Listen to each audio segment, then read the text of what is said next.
Tá porra, o mano sumiu, caralho. Olha a cara do Fred Krueger desse aqui, velho. Meu Deus. Tá porra.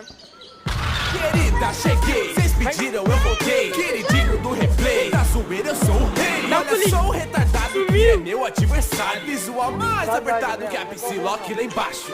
Deve tá pronto, mataram tua namorada. Tava lá de camarote, mas não pôde fazer nada. Seu Madruga da dica pra esse problema. A vingança nunca é plena, mata a alma e a envenena.